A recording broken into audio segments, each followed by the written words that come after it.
Wahai suamiku Ali Murtado, aku berwasiat, kuburkan aku di malam hari. Wahai Ali suamiku, aku berwasiat, rahasiakan kuburanku kepada mereka.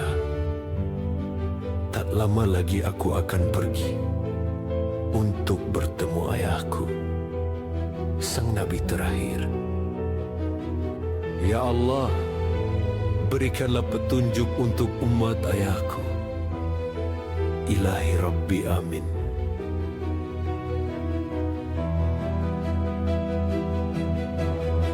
Ya Zahra, oh Zahra, buah hati Mustafa, terampas haknya Hasan Hussein diam tanpa kata. Zainab menjerit, wa musibah.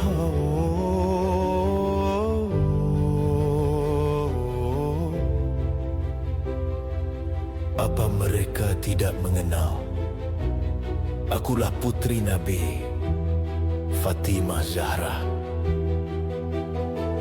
Apa mereka tidak mengenal? Akulah ibu para imam dan keturunannya. Aku terampas, aku tertindas, hatiku penuh kesedihan, aku tertolimi. Dialah Fatimah Zahra, putri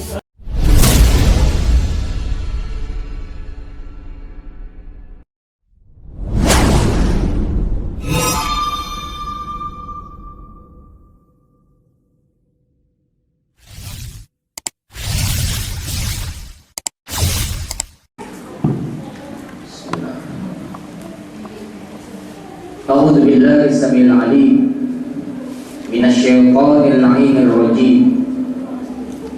Bismillahirrahmanirrahim. Alhamdulillahi rabbil alamin. Baligul khalaiqi ajma'in. Tsumma sholatu wassalamu ala asyrafil anbiya'i wal mursalin. Sayyidina wa syafi'ina wa qurrati a'yunina wa maulana wa habibina wa habibi ilahil alamin. Sumya fis samai bi Ahmad wa fi ardina bi Abi Qasimil Mustafa Muhammad. Allahumma salli ala Muhammad wa ali Muhammad. Allahumma salli ala Muhammad wa ali Muhammad. Allahumma salli ala Muhammad wa ali Muhammad wa ala ahli baiti tayyibin at-tahirin al-ma'sumin wa sahabatihi al-muntajabin al-akhyarin wa la'nud da'im ala a'daihim min al-awwalina ila qiyami yaumiddin. Assalamu alayki ya bintan Safiyullah. Assalamu alayki ya bint Samillah. Assalamu alayki ya bint khairi khalqillah. Assalamu alayki ya bint afdali anbiya'illahi wa rusuli wa malaikatih. Assalamu alayki ya bint khairil bariyah.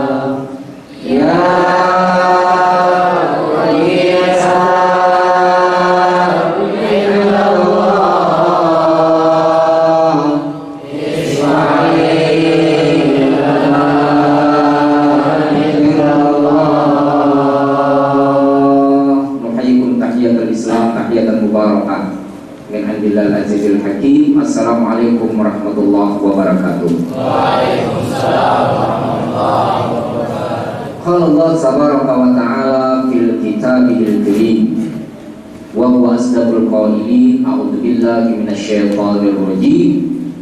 Wa huwa alladzi ja'ala minal ma'i basharan faja'ala nasaban wa sahra.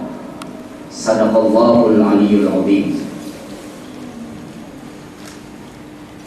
Al-Mukarram wal-Muhtaram Sayyiduna Syekh Ahmad Al-Habsyi, Al-Mukarram wal-Muhtaram Bapak Profesor Dr. Insinyur Sikon Muladi SH, Al-Mukarramun wal-Muhtaramun ayyuhal asatidzah wal-abah wal-ummahat, hadirin hadirat rahimakumullah.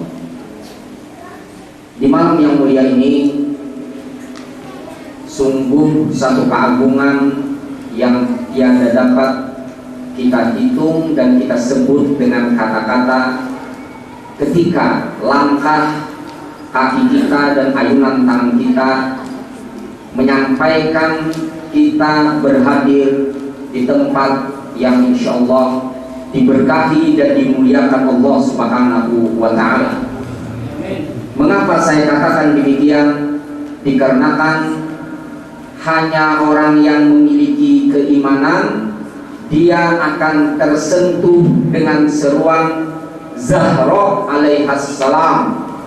Dia akan tersentuh dengan panggilan Zahra binta Rasulillah qurrata ainir rasul yang dikatakan oleh Rasulullah sallallahu alaihi wasallam, Fatimatun bid'atun minni, sesungguhnya Fatimatu Zahra salamullah alaiha adalah belahan jiwaku, bagian daripada tubuhku, bagian daripada jiwa Rasulullah sallallahu alaihi wasallam.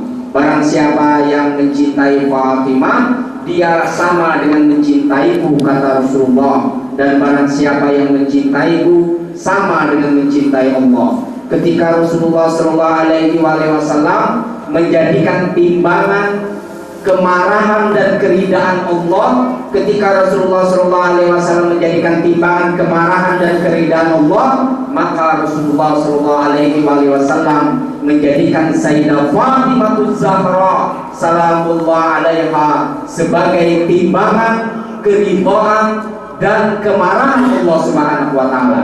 Ketika Allah Subhanahu wa ta'ala murka kepada seseorang, ketika seseorang itu dimurkai oleh Sayyidah Zahra salamullah alaiha, dia dipastikan akan dimurkai oleh Allah Subhanahu wa ta'ala. Ketika seseorang itu diridai Zahra binta Rasulullah sallallahu alaihi wasallam, maka dia dipastikan akan diridai Allah Subhanahu wa ta'ala. Bihaqqi Zahra sallallahu. Allahumma shalli ala Muhammad wa ali Muhammad. Allahumma shalli ala Muhammad wa ali Muhammad. Allahumma shalli ala Muhammad wa ali Muhammad. Ikhwan fillah rahimakumullah, mengambil momentum syahadat Zahra salamullah alaiha, kita akan mengkaji lebih dalam lagi dan mensenyawakan diri kita dengan putri Rasulullah, kemudian menyelam dan terus bersatu serta berlari kencang agar kita meraih syafaat Zahra, agar kita selalu mensenyawakan dan selalu menyelaraskan seluruh gerak dan langkah kita kepada cahaya Rasulullah, cahaya Allah Subhanahu wa ta'ala yang banyak disinggung di dalam Al-Quran, yang banyak disinggung di dalam riwayat-riwayat lewat lisan suci Rasulullah. Yang pertama yang perlu saya sampaikan, ada hadis yang diriwayatkan oleh Ibnu Abbas dari Amirul Mukminin Ali bin Abi Thalib salawatullah wassalamu alaihi. Beliau mengatakan, nazal al-Qur'an arba'an, Al-Quranul Karim diturunkan oleh Allah Subhanahu wa ta'ala terdiri dari 4/4, terdiri dari 4 bagian. Rubul Seperempat pertama, apabila Al-Quranul Karim itu berjumlah 30 juz, berarti 7 juz setengah itu ada berbicara fina, farubun fina, kata Rasulullah SAW yang hadis ini diriwayatkan oleh Ibnu Abbas. Seperempat dari Al-Quranul Karim berbicara tentang Ahlul Bait, berbicara tentang keluarga Rasulullah. Warubun fi aduwina, kemudian seperempat lagi Al-Quranul Karim berbicara tentang musuh-musuh Ahlul Bait. Warubun fi sir, kemudian seperempat dari Al-Quranul Karim berbicara tentang sejarah masa lalu, sejarah para anbiya, sejarah orang-orang soleh, sejarah orang durhaka diceritakan di dalam Al-Quran. Seperempat yang lainnya berbicara tentang al-amthal, perumpamaan Al-Quran.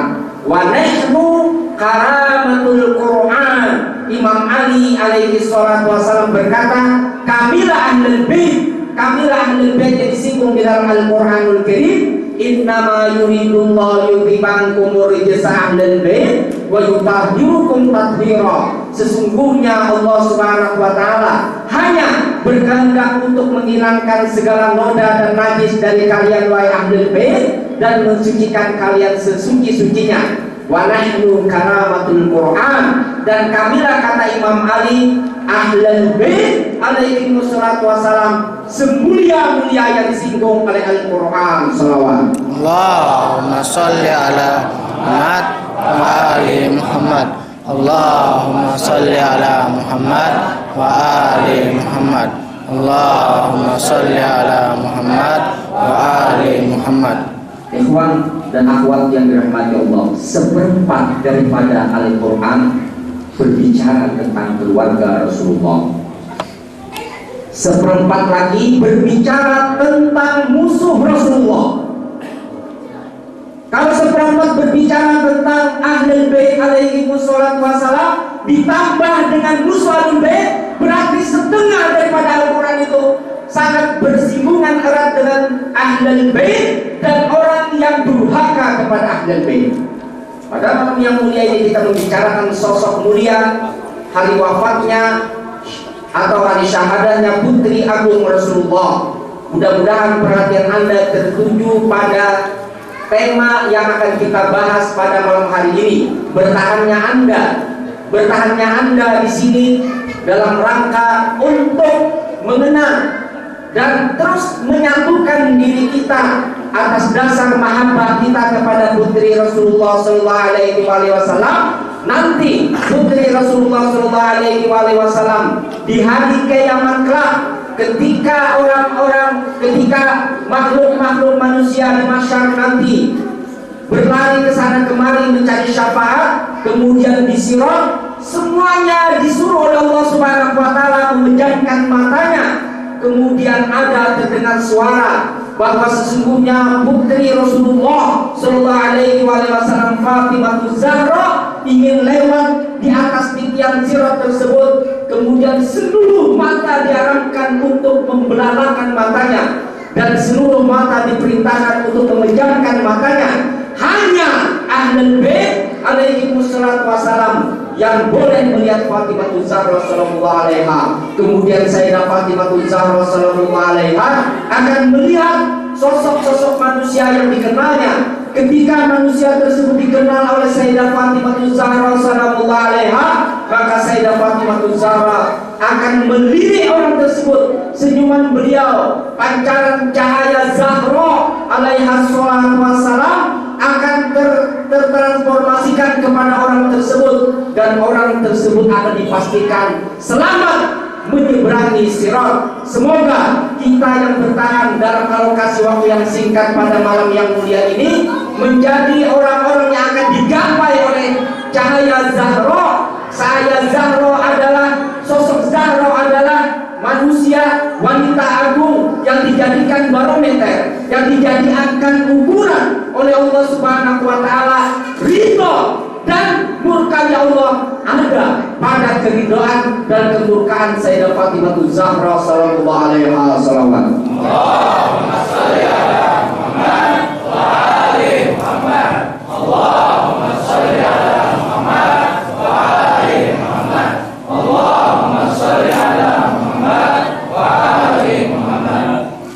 Ada sebuah pertanyaan yang mungkin mengusik diri pencinta keluarga Rasulullah, terkhusus saya.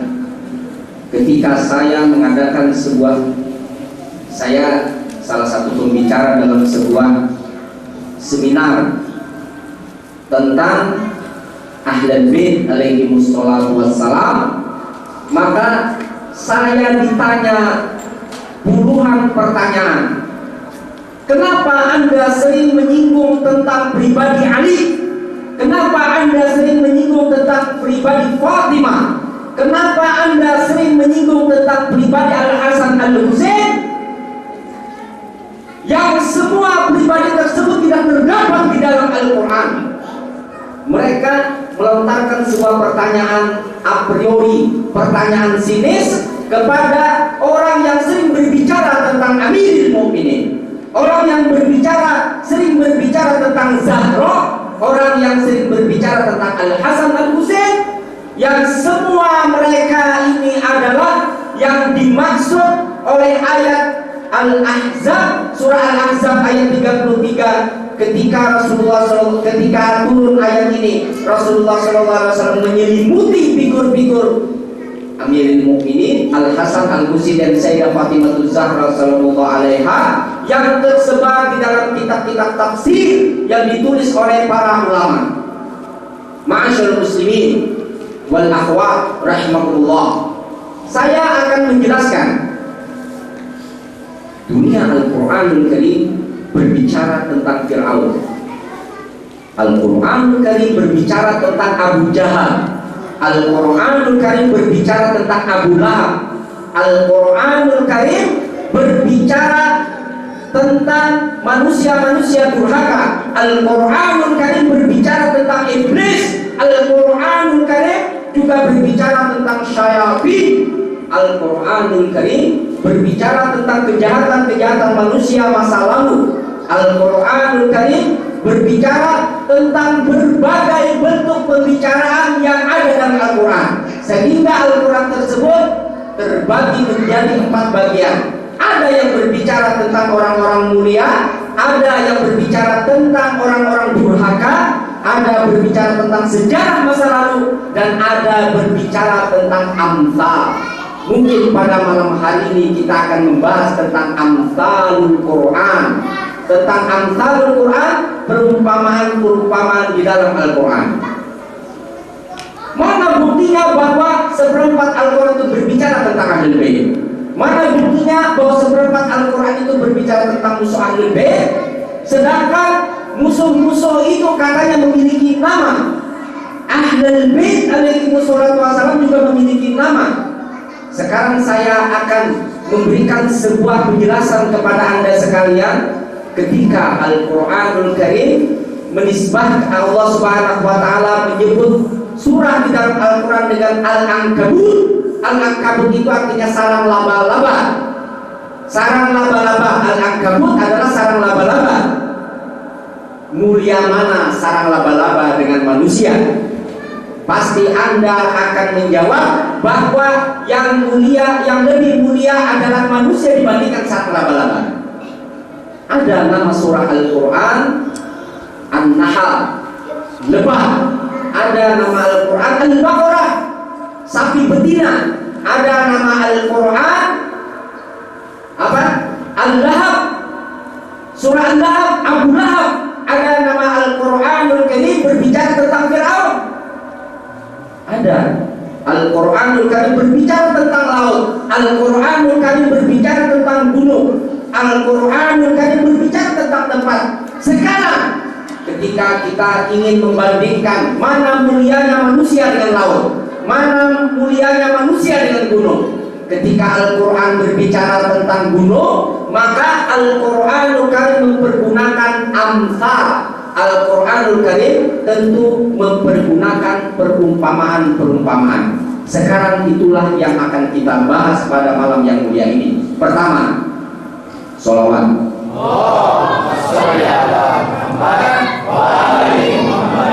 Allahumma salli ala Muhammad wa ali Muhammad. Allahumma salli ala Muhammad wa ali Muhammad. Yang pertama saya sampaikan, huwallazi ja'ala minal ma'i basyaran faja'ala nasaban wa sahra. Dialah Allah yang telah menjadikan dari alma. Alma itu kalau diterjemahkan bahasa Indonesia adalah air. Basyara manusia. Faja'alahu nasaban wa sahra, dan menjadikannya dari manusia itu nasab dan keturunan dengan cara perkawinan. Al-Quranul Karim mempergunakan bahasa alma ini supaya untuk menjawab satu tudingan orang ketika kita sering berbicara tentang Amirul Mukminin, ketika sering kita berbicara tentang Fatimah Zahra sallallahu alaiha, dituding orang terlalu fanatik kepadanya, nanti jatuh kepada kultus katanya. Kita akan berbicara tentang Al-Quran. Kita berbicara tidak lain dan tidak bukan tentang Al-Quran. Apa yang dimaksud dengan alma? Yang dimaksud dengan air ini apa? Apakah air yang dimaksud oleh Al-Quran ini air yang seperti ini? Kemudian Al-Quranul Karim menjadikannya sebuah perumpamaan yang dimaksud alma di sini adalah air materi, yang tidak lebih mulia air materi ini daripada manusia. Apakah air materi ini atau air bendawi ini memiliki akal? Tentu jawabannya tidak. Berarti Al-Quranul Karim ketika berbicara tentang perumpamaan tersebut, maka Al-Quranul Karim berbicara tentang makna batiniah daripada alma, berbicara tentang makna batin daripada air itu. Apa yang dimaksudkan air? Ketika kita ingin bertanya tentang air, yang dimaksud dengan Al-Quranul Karim yang dijadikan manusia, kemudian dijadikan nasab, dijadikan keturunan dengan jalan perkawinan tersebut, apa maksudnya? Kepada siapakah kita harus bertanya? Kepada siapakah kita harus bertanya? Imam Ja'far As-Shadiq mengatakan ketika turun ayat apa? Fas'alu ahla dzikri in kuntum la ta'lamun, bertanyalah kepada orang yang ahli dzikir ketika kamu itu tidak mengetahui. Imam Ja'far mengatakan nahnu min ahli dzikr wa nahnu mas'ulun, kami adalah ahli dzikir dan kami berhak untuk ditanya. Ahlul bait alaihi wassalatu wassalam berhak untuk ditanya. Sekarang ada sebuah riwayat yang diriwayatkan oleh Ibnu Abbas. Beliau mengatakan nazalat hadhil ayat bil khamsati alil ahlil abad. Maksud diturunkannya ayat ini ditujukan kepada 5 orang ahlul abad atau ashabul kisah. Siapakah itu? Mereka itu yang dimaksud oleh surah Al-Ahzab ayat 33, yaitu li khamsatun tutfi biha haral waba'il Fatimah al-Mustafa wal Murtada wa banaihuma wal Fatimah salawat. Allahumma salli ala Muhammad wa ali Muhammad. Allahumma salli ala Muhammad wa ali Muhammad. Allahumma salli ala Muhammad wa ali Muhammad. Jadi ayat ini diturunkan kepada 5 figur manusia suci: Rasulullah, Amirul Mukminin Ali bin Abi Thalib, Sayyidah Fatimah Zahra putri Rasulullah, Al-Hasan dan Al-Husain. Ketika itu ada istri Rasulullah yang bernama Ummu Salamah. Ini kalau Anda ingin mencek riwayat ini, buka di dalam Kutubus Sittah. 6 kitab hadis, di antara 6 kitab hadis tersebut meriwayatkan tentang hadis ini. Kutubus Sittah 6 kitab hadis yang diakui oleh madhab Ahlus Sunnah wal Jamaah merekam hadis ini dengan terang. Hampir di seluruh mufassir, Dur al-Manthur, Jalaluddin Suyuti meriwayatkan di dalam tafsirnya bahwa yang dimaksud dengan ashabul kisah adalah 5 figur ini yang diselimuti oleh Rasulullah SAW dengan selimut kisah. dari Yaman. Kemudian ada istri Rasulullah bernama Ummu Salamah meminta untuk masuk ke dalam selimut itu. Kemudian Rasulullah mengatakan, anti min ahlil khair, engkau wahai Ummu Salamah adalah orang baik. Engkau bukan termasuk ayat ini, tetapi engkau orang baik. Bertahan saja di tempatmu. Tetapi yang dimaksud oleh Allah Subhanahu wa Ta'ala dalam ayat ini hanya 5 figur orang yang terdapat di dalam surah Al-Ahzab ayat 33 ini. Sehingga apa yang dimaksud dengan al-ma ini? Al-muradu minal ma, yang dimaksud dengan ma, nur Nabi sallallahu alaihi wasallam, cahaya Rasulullah sallallahu alaihi wasallam, alladzi kana qabla khuliqal khalaq, yang semuanya itu tercipta sebelum diciptakannya alam semesta ini. Tsumma audahu fi sulbi Adam alaihi salam, kemudian kemudian cahaya ini diletakkan di dalam sulbi Nabi Adam alaihi salatu wassalam. Tsumma naqalahu min sulbin ila sulbin, kemudian dipindahkan dari sulbi satu ke sulbi yang lainnya. Ila an wasala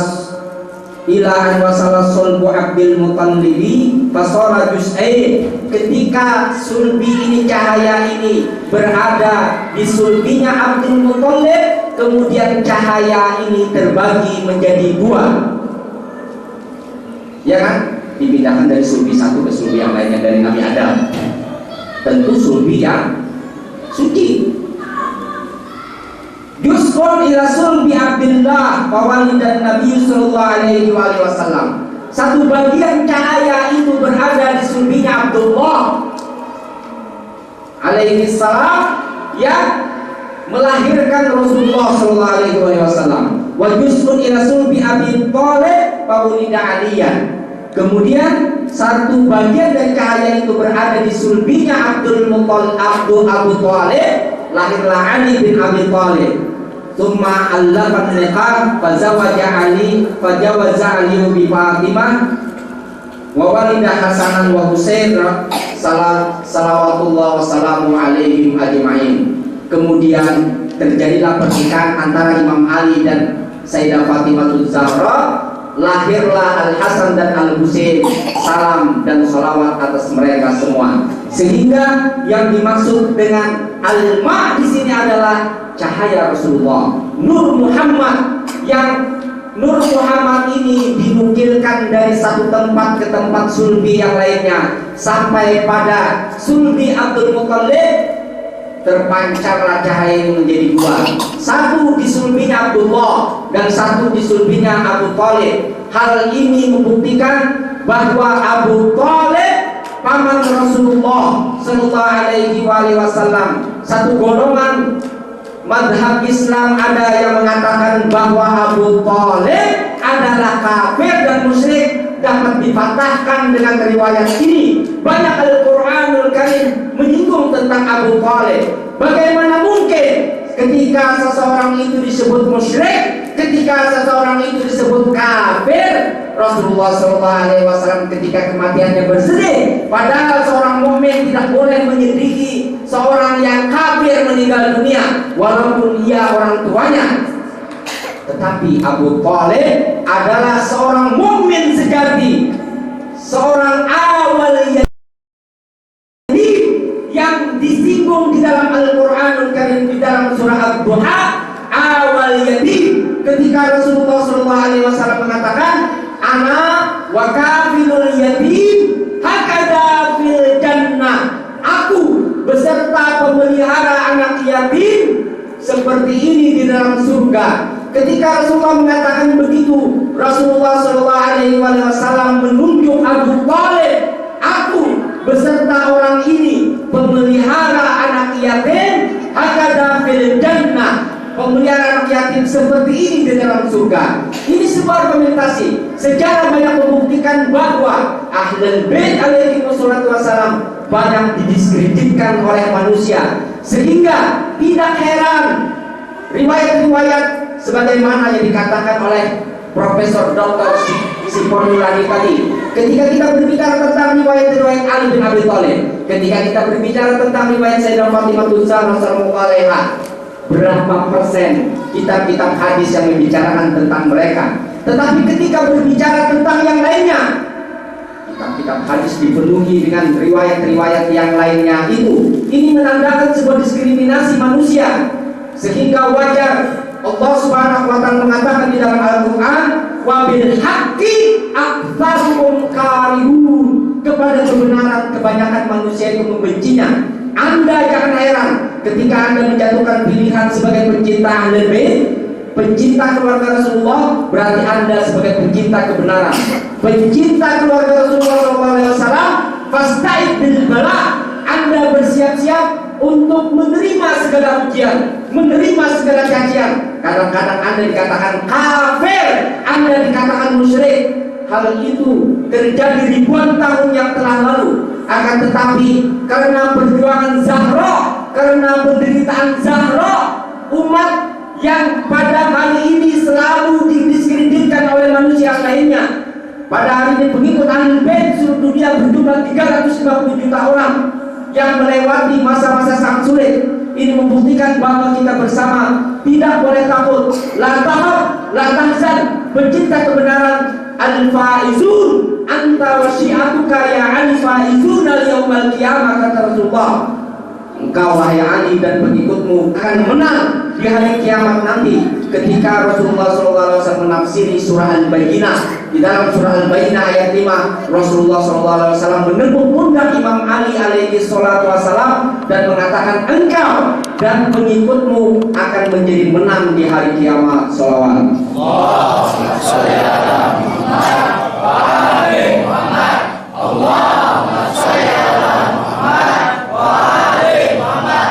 Allahumma shalli ala Muhammad wa ali Muhammad. Rasulullah mengatakan, irfa'u aswatakum ala sholati alayya fa inna sholataka tudhibun nifaq. Keraskanlah suaramu ketika bersalawat kepadaku. Irfa'u, ini riwayat. Keraskan suara kalian ketika bersalawat kepadaku, kata Rasulullah, karena sholawat kalian itu akan menghilangkan penyakit nifaq. Mengapa? Karena orang munafik tidak mungkin mau bersalawat kepada Rasulullah atau bermalas-malasan beribadah. Ibadah yang paling besar adalah sholawat kepada Rasulullah. Sallu ala Muhammad wa ali Muhammad bi a'la suwatikum. Allahumma shalli ala Muhammad wa ali Muhammad. Allahumma shalli ala Muhammad wa ali Muhammad. Allahumma shalli ala Muhammad wa ali Muhammad. Satu, bahwa yang disebut dengan al-Mahdi sana adalah cahaya Rasulullah, Nur Muhammad. Jadi ketika Al-Quran itu berbicara tentang perumpamaan, yang dimaksud perumpamaan itu bukan bendawi terlalu kecil. Ketika Allah Subhanahu wa ta'ala berbicara tentang perumpamaan, maka perumpamaan itu adalah sesuatu yang lahiriah. Pertama. Yang kedua, konsennya sekarang kita syahadah hari duka ini. Yang kedua, Allah Subhanahu wa ta'ala mengatakan di dalam Al-Quranul Karim sebagaimana yang dibacakan oleh qori kita tadi di dalam surah Ibrahim ayat 25. Setelah pembahasan ini panjang lebar saya sampaikan nanti, maka kita akan memahami hakikat dari mencintai Zahra alaihassalam. A'udzubillahi minasyaitonir rajim. Alam tara kaifa daraballahu mathalan kalimatan thayyibah kasyajaratin thayyibatin asluha tsabit wa far'uha fis sama. Apakah kalian tidak memperhatikan, kata Allah, ketika Allah Subhanahu wa ta'ala membuat sebuah perumpamaan dengan kalimat yang baik. Kalimat yang baik itu digambarkan, diperumpamakan Allah Subhanahu wa ta'ala kasyajaratin thayyibah, bagaikan pohon yang baik, asluhat tsabit wa far'uha fis sama, akarnya menghunjam ke bumi, kemudian dahan-dahannya menjulang ke langit. Syajarah thayyibah digambarkan secara fisik yang dinamakan pohon baik itu memiliki akar yang tidak serabut dan pohonnya serta dahan-dahannya itu menjulang ke langit. Itu disebut dengan pohon yang baik. Sekarang Allah Subhanahu wa taala berbicara tentang amsal yang dinamakan syajarah thayyibah. Ketika Allah Subhanahu wa taala berbicara syajarah thayyibah yang kita terjemahkan dalam bahasa Indonesia adalah pohon yang baik, apakah yang dimaksud dengan pohon di sana adalah pohon, kalau bahasa bacanya pohon kubini, pohon durian, pohon apa, kurma, atau apa? Yang dimaksud di sana syajarah thayyibah itu memiliki makna batin. Tidak mungkin Allah Subhanahu wa taala berbicara pohon yang dimaksudlah pohon fisik. Bukan itu, bukan pohon lahiriah yang sering kita lihat secara mata kita, tetapi yang dimaksud dengan pohon di sana adalah syajarah thayyibah. Di sana adalah Allah Subhanahu wa taala mengatakan wa tilkal amsalu nadribuha linnasi wa yahkimuha ilal alimun. Semua perumpamaan itu dijadikan Allah Subhanahu wa taala kepada manusia untuk apa? Untuk mereka itu mempergunakan akalnya, dan semua itu tidak akan bisa untuk mereka pikirkan terkecuali seorang yang mengetahui. Al-alimun atau orang yang alim yang dimaksud di sini bukan orang yang jenggotnya panjang.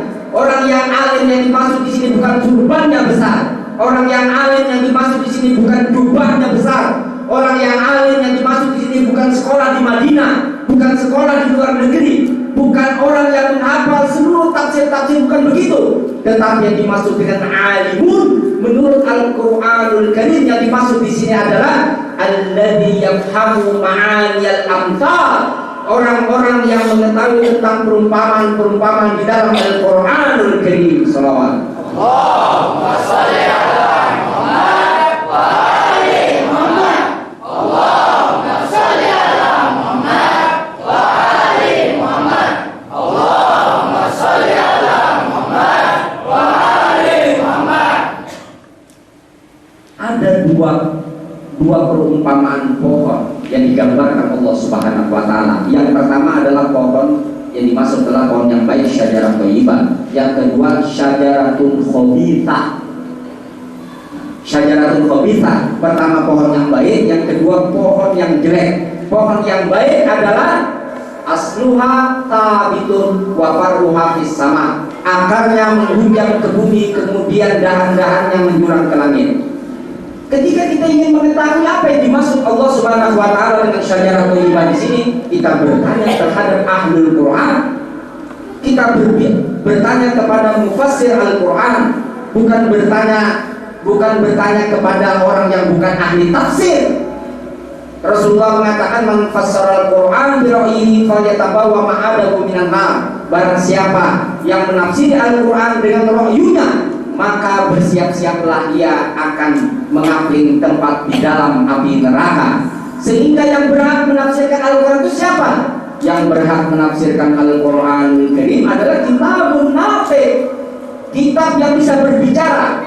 Kitab yang bisa berbicara itu siapa? Sayyidul wujud Rasulullah SAW dan ahlul bait alaihi wassalatu wassalam. Inilah yang berhak untuk menafsir Al-Quran.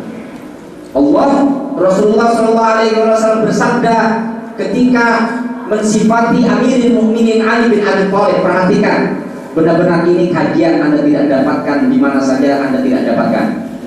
Anda mau sekolah di pesantren, sekolah di perguruan tinggi YN, Institut Agama Islam Negeri, Anda tidak mendapatkan kajian seperti ini. Diperhatikan barang sebentar, dan sekali lagi Anda tidak akan mendapatkan kajian seperti ini. Ketika Rasulullah SAW mensifati Amirul Mukminin, ya Ali, khalaqallahul anbiya min syajarin syatta wa khalaqani ana wa anta min syajaratin wahidah. Wahai Ali, sesungguhnya Allah Subhanahu wa taala menciptakan para anbiya. Seluruh anbiya itu diciptakan dari pohon yang bermacam-macam. Pohon yang bermacam-macam. Tetapi ketika Allah Subhanahu wa taala menciptakan aku dan engkau wahai Ali fi syajaratin wahidah, Allah Subhanahu wa taala menciptakan Ali dan Rasulullah sallallahu alaihi wasallam dalam satu pohon yang satu pohon, bibit pohon yang sama. Sholawat. Allahumma shalli ala Muhammad wa ali Muhammad. Allahumma shalli ala Muhammad wa ali Muhammad. Allahumma shalli ala Muhammad wa ali Muhammad. Jadi Allah menciptakan para nabi itu dari pohon yang bermacam-macam. Pohonnya baik tapi bibitnya macam-macam. Tetapi ketika Allah menciptakan Nabi Muhammad dan Amirul Mukminin Ali bin Abi Thalib sallallahu wasallam alaihi fi syajaratin wahidah, dalam satu bibit pohon. Pohonnya sama. Kemudian riwayat itu mengatakan, Rasulullah mengatakan, ana asluha. Dalam satu pohon itu akulah akarnya, kata Rasulullah. Wa anta ya Ali, dan engkau wahai Ali far'uha, dahan-dahannya. Wal hasanani, Al Hasan dan Al Husain agsanuha, dan Hasan dan Husain adalah ranting-rantingnya. Wa Fatimatun tamaruha, Fatimatu Zahra sallallahu alaiha adalah buahnya. Wa syi'atuha, wa syi'atu agwasuha, dan pengikut-pengikut dari mereka semua itu adalah daun-daunnya. Rasulullah SAW adalah akarnya, Imam Ali adalah far'uha, cabangnya, kemudian Al Hasan dan Al Husain ranting-rantingnya, kemudian Sayyidah Fatimah Zahra sallallahu alaiha adalah apanya? Adalah buahnya. Kemudian pengikut dari mereka semua itu dikatakan adalah daun-daunnya. Pohon dikatakan baik, gambaran Allah ini sangat indah. Dunia Al-Quran menggambarkan pohon ini dikatakan memiliki kualitas ketika pohon tersebut memiliki akar yang menghujam ke bumi, akar serabut. Kemudian dahannya itu menjulang ke langit, ranting-rantingnya itu indah, kemudian daun-daunnya itu menandakan bahwa pohon itu subur. Itulah pohon yang disebut dengan syajarah thayyibah. Ahlul bait alaihi wassalatu wassalam adalah pohon yang baik yang digambarkan di dalam Al-Quran, di dalam surat Ibrahim ayat 24, di mana Allah menggambarkan bahwa yang dimaksud dengan syajarah thayyibah tersebut dalam riwayat dikatakan adalah Ali bin Abi Thalib sebagai far'uha dan Al Hasan Al Husain sebagai dahan-dahannya, kemudian Fatimah Zahra sallallahu alaiha sebagai buahnya, pengikut dari mereka semua itu sebagai daun-daunnya. Sholawat satu kali. Allahumma shalli ala Muhammad wa ali Muhammad. Sehingga pohon kedua, insyaallah sebentar lagi ya. Pohon kedua, wa matalu kalimatin khabithatin kasyajaratin khabisatin yustat min fawqil ardi wa ma laha min qarar, kata Allah. Kemudian kami memberikan sebuah perumpamaan kalimat yang jelek seperti pohon khabithah, pohon yang jelek. Yustat min fawqil ard, yang akarnya tercerabut dari permukaan bumi. Yang demikian itu dikatakan pohon tersebut tidak memiliki kualitas. Jadi Al-Quran, dunia Al-Quran mengatakan ada dua perumpamaan, pohon yang baik dengan pohon yang jelek. Nah, yang dimaksud di sini bukan pohon sekedar pohon lahiriah, tetapi yang dimaksud di sini adalah apa? Yang dimaksud di sini makna Al-Quran, makna batinnya Al-Quran ketika berbicara ini adalah berbicara tentang figur, berbicara tentang usrah, berbicara tentang ailatun thayyibatun, ailatun khabithatun, keluarga yang baik, at-thayyibin at-tahirin, dan keluarga yang jelek as-sayyi'at, orang-orang yang terjelma di dalam figur ini adalah tentu manusia-manusia yang jelek yang disinggung di dalam Al-Quran ini. Manusia yang disebut secara kelima sudah saya jelaskan tadi, yaitu Sayyidah Fatimah Zahra sallallahu alaiha, ayahnya, suaminya, dan kedua putranya dimasuk dengan ayat ini. Kemudian tinggal kita bertanya, sebagaimana saya katakan, riwayat tadi mengatakan bahwa Al-Quran itu terdiri dari 4 bagian. Nah, bagian pertama berbicara tentang Ahlul Bait, bagian kedua berbicara tentang musuh. Semua dalam sisi kehidupan kita ini pasti akan menemukan 2 hal. Ingat ini, yang pertama adalah kita pasti memiliki orang yang menyukai kita. Yang kedua, kita akan memiliki orang yang membenci kita atau musuh kita. Semua ini tidak akan bisa dipisahkan, bahkan bertambah 1 berarti 3, dan kita akan berinteraksi dengan orang yang berpura-pura mencintai kita. Orang yang berpura-pura mencintai kita dengan orang yang memusuhi kita itu klop, sama-sama. Bahasa Jawanya sami mawon. Orang yang berpura-pura mencintai kita dengan orang yang memusuhi kita itu sama. Itu tidak ada bedanya. Berarti mayoritas orang yang ada di sekeliling kita ini dipastikan adalah orang yang kontra dengan kita, orang yang tidak suka dengan kita. Sehingga Anda tidak usah khawatir ketika dalam kehidupan Anda itu banyak orang yang tidak suka kepada Anda. Anda tahu Rasulullah SAW dalam kehidupan dakwahnya banyak orang yang benci kepada Rasulullah. Anda tahu Amirul Mukminin, Anda tahu Sayyidah Fatimah Zahra sallallahu alaiha, putri Rasulullah sallallahu alaihi wasallam, justru banyak dibenci oleh orang-orang. Benci oleh orang-orang yang di sekeliling Sayyidah Fatimah Zahra sallallahu alaiha.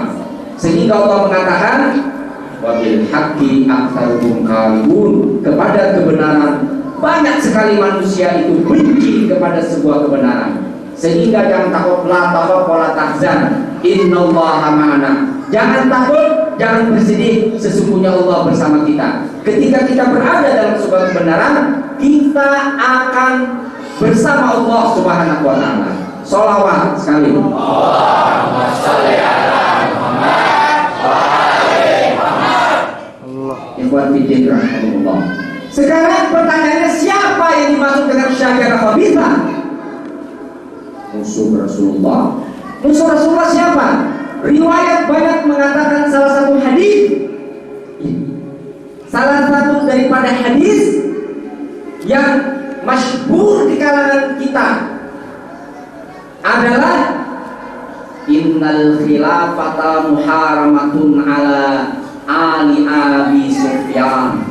Sesungguhnya kekhilafahan, kepemimpinan itu diharamkan atas keluarga Abu Sufyan. Siapa figur Abu Sufyan?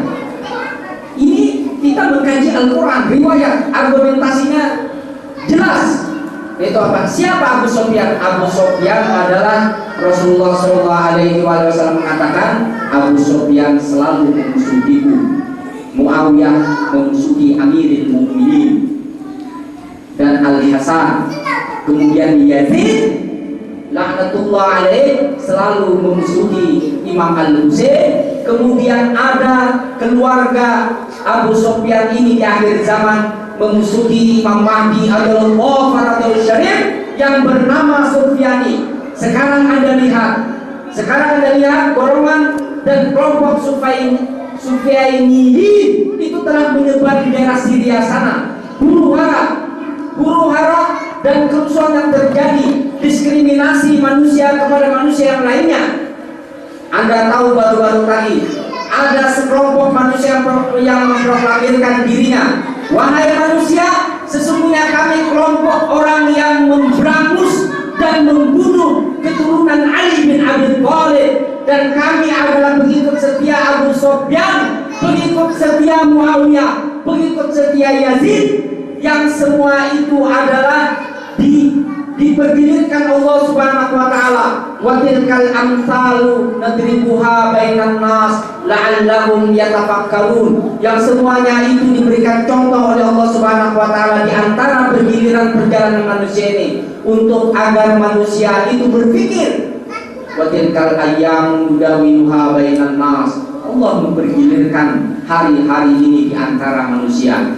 Dulu ada figur Abu Sufyan, mungkin saja di tengah-tengah kita juga ada figur Abu Sufyan. Abu Sufyan adalah selama kehidupannya memusuhi Rasulullah. Kemudian dia masuk Islam ketika Fathu Mekah, ketika ujung pedang berada di lehernya. Tidak ada satu-satunya pilihan kecuali dia mengucapkan syahadat, asyhadu an la ilaha illallah wa anna Muhammad Rasulullah. Kemudian di dalam sejarah dikatakan bahwa Abu Sufyan itu adalah muslim. Tetapi Anda ketahui bahwa Abu Sufyan di dalam kehidupannya dan seluruh keturunan Bani Umayyah yang disinggung di dalam Al-Qur'anul Karim, syajaratun khabithah, syajarah atau pohon yang jelek tersebut, sejarah membuktikan siapa yang membunuh Imam Ali alaihi salatu wassalam. Siapa yang berkonspirasi atau bersatu padu untuk membunuh Amirul Mukminin? Siapa yang berkonspirasi untuk membunuh Al-Hasan? Siapa yang berkonspirasi untuk membunuh Al-Husain? Semua keluarga Rasulullah SAW semuanya dibunuh. Imam Ali, Imam Hasan, Imam Husain, Imam Ali alaihi salatu wassalam dibunuh di Masjid Kufah oleh seorang makhluk yang terkutuk, Abdurrahman ibn Mulzam Khawarij, dikarenakan huru-hara yang dilakukan dikarenakan sebuah konspirasi yang dilakukan oleh Bani Umayyah. Kemudian konspirasi tersebut menjadi fitnah dan terjadilah beberapa golongan dan lahiran di dalam sejarah Islam mazhab Khawarij. Mazhab Khawarij, perhatikan saudara-saudara sekalian. Perhatikan wahai manusia pencinta keluarga Rasulullah, wahai orang-orang yang beriman, wahai kaum muslimin. Mazhab Khawarij ini adalah mazhab takfiriyah, mazhab yang senantiasa mengkafirkan saudara-saudara muslim, mazhab yang selalu keluar dari lisannya secara mudah untuk mengkafirkan orang ahlul kiblat. Orang yang sholatnya menghadap Baitullah itu dikafirkan gara-gara berbeda pandangan mazhab dengan dia. Ketika berbeda pandangan mazhab dengan dia, maka mazhab Khawarij, mazhab takfiriyah ini keluar dari lisannya mengkafirkan orang yang berbeda mazhab dengannya. Mazhab Khawarij, saudara-saudara sekalian, mohon maaf saya sampaikan, diwakili oleh Wahabisme. Kaum Wahabiyah, kaum Wahabisme adalah orang-orang yang selalu mengatakan bid'ah dolalah, kafir, sesat. Yang keluar dari lisan mereka itu ketika mereka melihat kaum muslimin yang lainnya berbeda pandangan dari mereka, maka mereka jadi hukum kafir, hukum sesat, hukum bid'ah kepada mereka itu. Tidak sembarangan mengatakan orang kafir, tidak sembarangan mengatakan orang sesat, tidak sembarangan mengatakan orang itu bid'ah. Kita harus memiliki argumentasi dari Al-Quran dan Al-Hadis Rasulullah SAW. Jangan-jangan orang yang mengatakan bid'ah itu adalah orang yang bid'ah itu sendiri.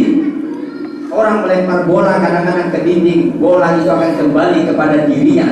Abu Sufyan Bani Umayyah adalah musuh Rasulullah Sallallahu Alaihi Wasallam, yang dalam seluruh sisi kehidupan sejarah, baca Anda sejarah yang ditulis oleh seorang ahli sejarah Tobari, baca seluruh sejarah-sejarah yang ditulis bahwa Bani Umayyah, siapa Yazid, dia tidak membantai Imam Husain di Karbala. Siapa Muawiyah yang membunuh Imam Hasan, meracuni Imam Hasan yang berkompresi dengan istrinya.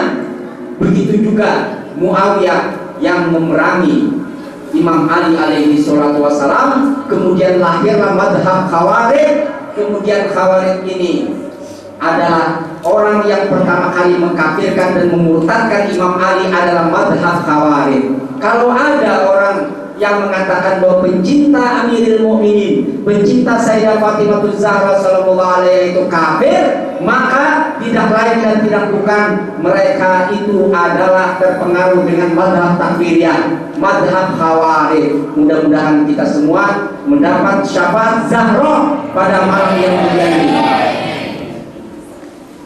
Sallu ala Muhammad wa ali Muhammad. Allahumma shalli ala Muhammad wa ali Muhammad. Allahumma shalli ala Muhammad wa ali Muhammad. Allahumma shalli ala Muhammad wa ali Muhammad. Karena waktu saya tidak akan membahas tentang syajarah ini. Al-Quran itu banyak berbicara tentang syajarah. Ada 7 bagian ketika Al-Quran berbicara tentang syajarah. Nanti lain kali akan kita bahas di malam yang mulia ini. Sekarang yang ketiga. Cukup ya, cukup penjelasan tadi secara singkat karena waktu. Nah, yang ketiga atau terakhir. Sekarang pertanyaannya, kenapa kita harus memperingati syahadat dan wiladat Zahra? Kenapa kita ini harus memperingati syahadat dan wiladat Zahra? Syahadat itu adalah hari syahid atau wafatnya putri Rasulullah SAW. Wiladah itu adalah hari kelahiran. Kalau di daerah kita misalnya, di daerah kita ini ada yang dinamakan pembacaan manaqib, haul, ya kan? Pembacaan manaqib itu, yang dimaksud dengan pembacaan manaqib itu adalah pembacaan kronologis seseorang, histori, biografi, sejarah seseorang. Misalnya Syekh Sibulan dibacakan. Nah, bahkan masyarakat di Kalimantan Selatan ini, khususnya di Kalimantan, umat Islamnya itu menjadi sebuah tradisi yang membudaya. Syekh Sibulan dihauli, Syekh Sibulan dihauli, dibacakan manaqibnya. Nah, dan mereka meyakini yang dibacakan ketika orang mengadakan manaqib. Setelah ini saya berhenti. Ketika orang mengadakan manaqib, membacakan manaqib, yang diyakini apa? Yang diyakini adalah orang yang dimanaqibi itu adalah orang yang mulia. Betul nggak? Anda mengeluarkan biaya, mengadakan acara, memanggil tuan guru, kemudian menghauli tokoh atau ulama besar atau syekh besar, maka orang yang menghauli dan membacakan manaqibnya tersebut meyakini yang dibacakan itu adalah mulia. Tetapi Anda ingat, ada orang yang mengkafirkan atau membid'ahkan orang membacakan manaqib tersebut. Kita tidak menutup kedua belah mata kita bahwa Syekh Fulan itu adalah mulia. Tetapi ketika kita berbicara tentang kemuliaan, maka seluruh manusia, fitrah manusia, dia akan meraih yang tersempurna, yang termulia. Dia ingin mengejar yang paling mulia. Anda beli baju, sedikit lagi ya, sabar sedikit. Anda beli baju, ketika Anda beli baju di pasar, maka yang Anda beli dan Anda pilih itu pasti adalah yang terbaik. Walaupun bajunya itu obralan, punya uang 30.000, harganya 30.000, itu dipilih yang terbaik sesuai dengan kemampuannya. Tentu kita, fitrah kita akan memilih yang terbaik. Begitu juga ketika kita membacakan manaqib, membacakan biografi seseorang dengan mengadakan acara seperti ini, kita akan membacakan biografi orang yang mulia yang ada nasnya di dalam Al-Quran dan riwayat Rasulullah SAW. Sekarang, kenapa kita ingin berbicara tentang Zahra? Pertama, Zahra alaihi salatu wassalam adalah surga. Pertama, dalilnya mana? Dalilnya kita berbicara ini dituntut argumentasi. Zahra adalah surga. Rasulullah SAW berkata, ketika aku rindu terhadap surga, syamamtu Fatimah, niscaya aku akan mencium Fatimah Zahra sallallahu alaiha salawat. Allahumma shalli ala Muhammad wa ali Muhammad. Allahumma shalli ala Muhammad wa ali Muhammad. Allahumma shalli ala Muhammad wa ali Muhammad. Dalam sebuah riwayat dikatakan, di surganya Allah Subhanahu wa taala berada para malaikat. Kemudian para malaikat ini melihat seberkas cahaya yang menyinari seluruh surga. Kemudian para malaikat bingung dan bertanya kepada Allah, "Ya Allah, cahaya siapakah ini ya Allah? Padahal Engkau telah berjanji di dalam kitab-kitab samawimu, kitab-kitab Al-Quran, kitab Injilnya, kitab Zaburnya, Tauratnya, bahwa di surga ini tidak ada matahari, tidak ada bulan, tidak ada bintang gemintang. Tetapi kok ada cahaya? Cahaya ini menyinari seluruh bumi. Cahaya ini menyinari seluruh surga ini." Kemudian Allah Subhanahu wa taala berfirman, "Wahai para malaikatku, ketahuilah bahwa itu adalah cahaya Zahra, cahaya putri Rasulullah sallallahu alaihi wasallam." Kemudian dalam riwayat tersebut, seluruh para malaikat bersalawat kepada Zahra, bersalawat kepada Rasulullah, dan bertawaf di arsy, kemudian mengagungkan Zahra sallallahu alaihi wasallam di ala aswatikum. Allahumma shalli ala Muhammad wa ali Muhammad. Allahumma shalli ala Muhammad wa ali Muhammad. Allahumma shalli ala Muhammad wa ali Muhammad. Dalam sebuah riwayat dikatakan, "Sa'altu Aba Abdillah," aku bertanya kepada Aba Abdillah alaihi salatu wassalam, "An Fatimah lima sumiyat Zahra," tentang Sayyidah Fatimah, kenapa Sayyidah Fatimah tersebut diberi gelar Zahra. Faqala, kemudian beliau bersabda, "Li'annaha kanat idza qamat fi mihrabiha zahara nuruha li ahli sama kama yazharu nurul kawakibi li ahli al-ard." Karena ketika Zahra sallallahu alaiha berdiri beribadah di mihrabnya, memancarlah cahaya tersebut menembus langit dan menyinari seluruh penduduk langit, yaitu para malaikat, sebagaimana cahaya bintang gemintang memberikan sinarnya pada penduduk bumi. Shalawat. Allahumma shalli ala Muhammad wa ali Muhammad. Allahumma shalli ala Muhammad wa ali Muhammad. Sayyidah Fatimah Zahra sallallahu alaihi wasallam surga. Apa maknanya ini? Apa maknanya? Ini adalah ucapan Rasulullah sallallahu alaihi wasallam. Rasulullah sallallahu alaihi wasallam mengatakan, la yantiqu, Allah Subhanahu wa taala mengatakan, la yantiqu 'anil hawa in huwa illa wahyun yuha. Apa yang dikatakan Rasulullah itu bukan berdasarkan hawa nafsu, tetapi semuanya wahyu dari Allah Subhanahu wa taala. Rasulullah mengatakan ketika Rasulullah rindu kepada surga, maka Rasulullah SAW mencium Az-Zahra. Kalau Anda itu merindukan surga sementara Anda tidak mengenal sosok cahaya surga, itu adalah irasional, tidak masuk akal. Anda menginginkan cahaya tetapi Anda tidak mengenal cahaya itu bagaimana, itu adalah irasional. Itu sesuatu yang tidak masuk akal. Ketika Anda merindukan surga, gapailah cahaya Zahra. Untuk menggapai cahaya Zahra bagaimana? Ma'rifah kepada Zahra, mengenal Zahra yang dikatakan oleh Rasulullah SAW, Fatimatun bin'atun minni, sesungguhnya Fatimah adalah bagian dariku.